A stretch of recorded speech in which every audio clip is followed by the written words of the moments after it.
കേന്ദ്ര പദ്ധതികൾ രാഷ്ട്രീയ വൈരാഗ്യം വെച്ച് കേരളത്തിൽ നടപ്പാക്കാതിരിക്കുന്നതായി ബി.ജെ.പി.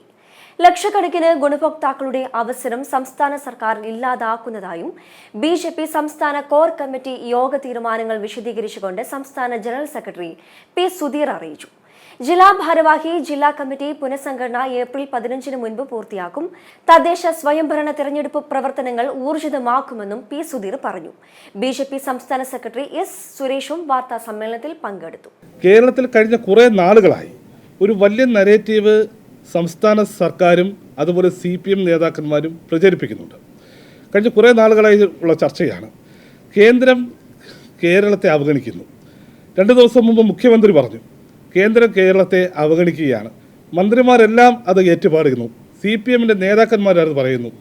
ചില കോൺഗ്രസിൻ്റെ നേതാക്കന്മാർ ഇത് കേട്ടത് പറയുന്നു.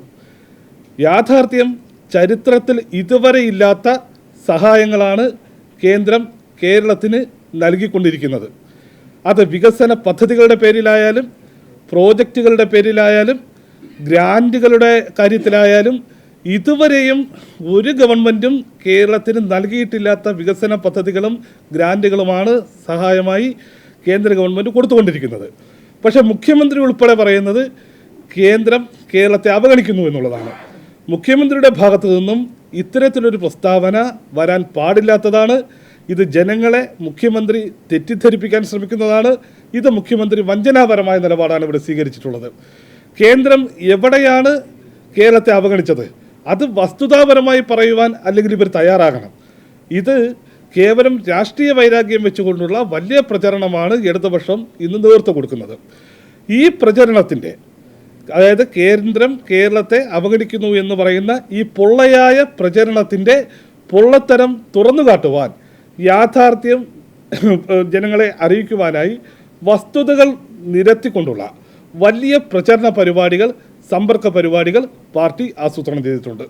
അത് വരുന്ന സമയത്ത് ബൂത്ത് തലത്തിൽ ഉൾപ്പെടെ ഇതിൻ്റെ യഥാർത്ഥ കണക്കുകളും എന്തൊക്കെ സഹായങ്ങൾ എന്തൊക്കെ വികസന പദ്ധതികളാണ് എന്തൊക്കെ സാമ്പത്തിക സഹായങ്ങളാണ് എന്തൊക്കെ പ്രോജക്റ്റുകളാണ് ഓരോ ഘട്ടത്തിലും കേന്ദ്രം എന്തൊക്കെയാണ് കൊടുത്തിട്ടുള്ളത് ഓരോ വകുപ്പിനും ഓരോ മേഖലയ്ക്കും എന്തൊക്കെയാണ് കൊടുത്തിട്ടുള്ളത് ഇതെല്ലാം തന്നെ വസ്തുതാപരമായി എഴുതി തയ്യാറാക്കിയിട്ടുള്ള ലഘുലേഖകളുമായി പാർട്ടി പ്രവർത്തകർ വീട് വീടാന്തരം സമ്പർക്കം ചെയ്ത് ജനങ്ങളെ വസ്തുതകൾ അറിയിക്കാനുള്ള വലിയൊരു പ്രചരണ പരിപാടി പാർട്ടി ആസൂത്രണം ചെയ്തിട്ടുണ്ട്.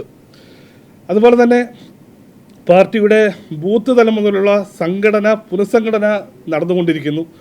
ബൂത്ത് പുനഃസംഘടന കഴിഞ്ഞു. അതുപോലെ തന്നെ മണ്ഡലം പുനഃസംഘടന പൂർത്തിയായി. മണ്ഡലം കമ്മിറ്റികളെല്ലാം പൂർത്തിയായി. ജില്ലാ ഘടകത്തിൽ ജില്ലാ അധ്യക്ഷന്മാർ മാത്രമാണ് നിലവിൽ വന്നിട്ടുള്ളത്. സംസ്ഥാന അധ്യക്ഷൻ വന്നതിന് ശേഷമാണ് ജില്ലാ കമ്മിറ്റികൾ നിലവിൽ വരേണ്ടത്. അപ്പോൾ സംസ്ഥാന അധ്യക്ഷൻ വന്നു കഴിഞ്ഞു. ആ പശ്ചാത്തലത്തിൽ പാർട്ടിയുടെ ജില്ലാ ഭാരവാഹി ജില്ലാ കമ്മിറ്റികളുടെ പുനഃസംഘടന വനിതകൾക്കും യുവാക്കൾക്കും വലിയ പ്രാമുഖ്യം കൊടുത്തുകൊണ്ട് ഏപ്രിൽ 15 മുൻപ് പൂർത്തിയാക്കുവാൻ വേണ്ടി തീരുമാനിച്ചിട്ടുണ്ട്. ജില്ലാ കമ്മിറ്റികളുടെ പുനഃസംഘടന അതോടൊപ്പം തന്നെ തദ്ദേശ തെരഞ്ഞെടുപ്പുമായി ബന്ധപ്പെട്ട തയ്യാറെടുപ്പ് പ്രവർത്തനങ്ങൾ കഴിഞ്ഞ കുറേ മാസങ്ങളായി പാർട്ടി തുടങ്ങിയിട്ടുണ്ട്. അതേപ്പറ്റിയെല്ലാം പാർട്ടി കോർ യോഗത്തിൽ വിശദമായി ചർച്ച ചെയ്തു. അത് ഊർജിതമാക്കുവാൻ വേണ്ടിയിട്ടുള്ള നടപടികളും പാർട്ടി തീരുമാനിച്ചിട്ടുണ്ട്. ഇത്രയും കാര്യങ്ങളാണ് ഇന്നത്തെ യോഗത്തിൽ പൊതുവായി ചർച്ച ചെയ്തത് നിങ്ങളുടെ മുന്നിൽ വെക്കാനുള്ളത്.